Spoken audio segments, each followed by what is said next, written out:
Bonjour tout le monde, ici c'est Alexandre, lécheur de l'URSS, ou Warblitz, lécheur de l'URSS. Aujourd'hui, je voudrais juste vous parler d'un jeu qui s'appelle European, European War 4 World War 1, c'est-à-dire la Première Guerre mondiale. Et je vais vous dire comment jouer par exemple à la Russie. Je viens juste à peine de le faire avec la Russie. Je vais vous montrer, voilà, je viens juste à peine de le faire avec Laurent B en Russie et je vais vous dire comment le jouer. Comment jouer l'armée russe. Alors l'armée russe, elle est... Alors je vais vous mettre comme ça.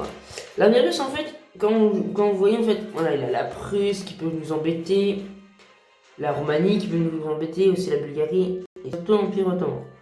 L'Empire ottoman, c'est vraiment le plus chiant à abattre, car il a eux. Et la Guard Simple Cavalry, elle peut gagner de la vie. Si elle tue une unité, elle gagne plus 34 de vie. Et ça, c'est super chiant. Il y a aussi un autre mec qui va être chiant, c'est ce sera leur amiral qu'ils vont mettre ici. Mais il n'a pas que, il a aussi ici, comment j'appelle l'Allemagne libre, on va dire, et la Bavière, qui vont être super chiants. Mais les plus chiants, ça va être vraiment les Britanniques. Les Espagnols, nous ne parlons pas aussi. Donc, on m'était dit que pour gagner avec l'armée russe, je vais pas jouer directement parce que... Ne focalisez... Ah non, déjà là, quand vous êtes ici, ne vous focalisez surtout pas sur les infanteries. Sur la cavalerie et sur les infanteries, on s'en fiche. Directement prendre ça, ça et au moins ça. C'est vraiment les bases. Prendre Posen, Danzig et le petit village ici, c'est vraiment les bases. Donc vous allez directement ici, sur Danzig, Posen et le village de 2. Pour après aller vers Lotz. Aider un peu... et après avec ces cavaleries, vous allez aider vers Krakow.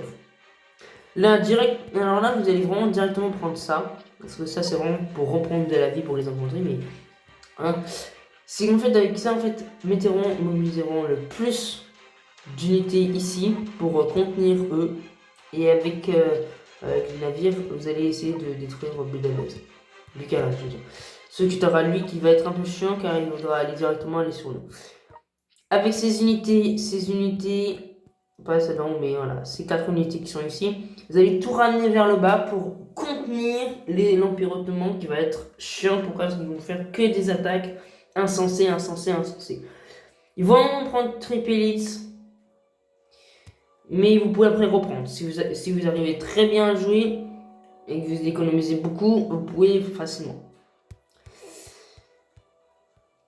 Après que vous avez pris Postven, Danzig, essayez de prendre Lotz et essayez d'aller directement vers Berlin grâce à l'aide aussi des Danois qui vont venir.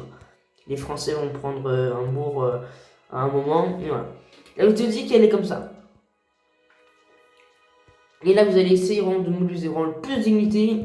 Et si vous avez un général compétent, genre comme les miens, enfin, vous voyez ce que je veux dire. Je sais pas, prenez Robert Henley, Sondenberg, Brovezic, Douglas Hain, ça c'est vraiment les meilleurs pour les... pas pour celle-ci, mais pour les machine guns, voilà, je vais vous montrer. Pour celle-ci, les heavy machine guns, là vous pouvez mettre vraiment les gros, parce que ça va faire vraiment des gros dégâts. Genre enfin les 3 là, les 4 là, il faut vraiment les mettre sur les grosses unités. Après les plus petites unités, vous allez mettre Maria Borcheva, McMahon, il y a qui encore? Bismarck aussi qui est très fort. Islis Grain, Garibaldi aussi, je le joue pas très bien Garibaldi parce qu'il me sert un peu à rien. Mais voilà. Et après vous avez aussi la cavalerie, tout ça. L'artillerie est super importante dans comment vous jouez la Russie. Parce qu'en fait, ils vont construire vraiment le maximum de trucs comme ça, des bunkers. Est-ce qu'il en a des bunkers? Non, c'est pas ça. C'est des plus petits. Voilà, c'est ça. Ils vont beaucoup construire ça, vraiment, des petits forts comme ça, après des largages forts et bien sûr les grosses forteresses comme ça. Sauf que les grosses forteresses comme ça, elles sont que vers les capitales. Pas vers Londres, mais voilà, Paris, c'est sûr. C'est vrai qu'il a que Paris en fait qui a un largesse. Ah non, là aussi Moscou. En même temps, Moscou. Après, aussi, pour mettre en PLS, en position latérale de sécurité comme vous voulez, votre adversaire. C'est qu'en fait, à un moment, les unités vont perdre totalement le contrôle et vont devenir avec l'aigle, tu sais, vous savez, quand il est en bas, en mode violet. Et bah, celle-là, en fait, vous pouvez après le mettre en mode caput. Genre, il aura en fait un petit nuage avec le point d'interrogation. Et ça, c'est juste quand vous prenez en fait des villes spéciales. Pour mettre caput directement les Prusses pendant quelques rounds, genre 2 ou 3, et pouvoir en massacrer vraiment de plus, prenez Berlin. Pour la Bavière, ce sera Munich. Pour eux, ce sera Frankfurt. Pour les Français, ce sera Paris. Pour les Britanniques, ce sera London. Pour eux, ce sera Madrid, bien sûr. Pour eux, ça sera pas Rome, parce que ça sera Florence. L'Italie, si vous jouez en fait un ennemi de l'Italie, genre si vous jouez la Bulgarie, l'Empire ottoman ou la Prusse, ne focalisez pas en fait sur Rome, parce qu'après quand l'Italie va prendre Rome, parce que l'Italie c'est sûr elle va prendre le Vatican, n'allez pas sur Rome pour essayer de le mettre caput parce que c'est Florence qu'il faudra faire. Bien sûr Vienne, moi Moscou, mais justement de base je pensais plutôt Saint-Pétersbourg, mais non c'est Moscou.